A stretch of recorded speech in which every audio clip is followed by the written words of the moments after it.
Assalomu alaykum, hurmatli Polvon fermerlari. Mana bugun biz yana bir maydonimizga kelganmiz. Andijon viloyati Baloch tumani Obod Agrodan. Bu yer maydonimizga Germaniya mahsulotidan berganmiz. Makka jo'xorilardan 69-80 don va silos yo'nalishidagi makkalar. Makkalarning holati o'ta go'zal.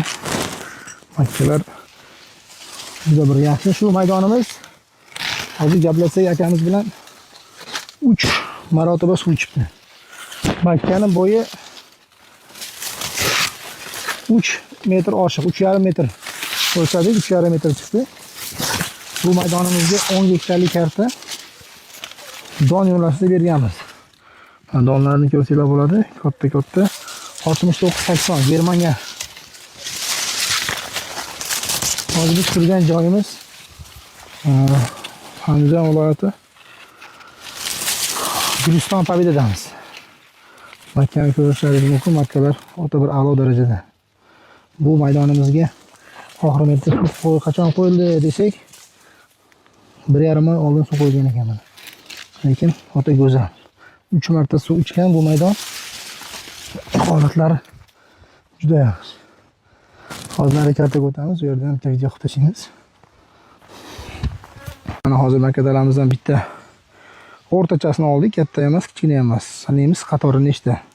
1 2 3 4 5 6 7 8 9 10 11 12 13 14 15 16 18 19 20 ta 20 ta uzunasiga bu yog'iga 1 2 3 4 5 6 7 8 9 10 11 12 13 14 15 16 17 18 19 20 21 22 23 24 25 26 27 28 29 30 31 32 33 34 35 36 37 38 39 40 ta.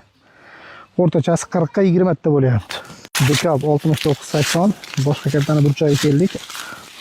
Ko'rishlaringiz mumkin. Makkani doni o'ta go'zal bo'lgan. O'sha bu o'tib kuch bo'lib qolganda mana to'lgan, hammasi to'lgan. Makkalarimiz o'ta yaxshi. Bo'lib ham bu yerlar aytganimizda 3 marta suv ichgan xolos. Xudo xolasa barakasini bersin hozirgamizga. Donlari yaxshi. 50 metr ichkariga kirib ko'ramiz hozir. Kelin. Ichlari. Bu hozirga o'zimizga yaqin odam bo'lganligi uchun qo'rqmasdan o'ziga olgan ichkariga kirib ketyapti. Mana makka. Germaniya 69-80.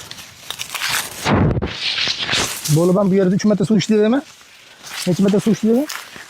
3 marta suv ichdi dedi.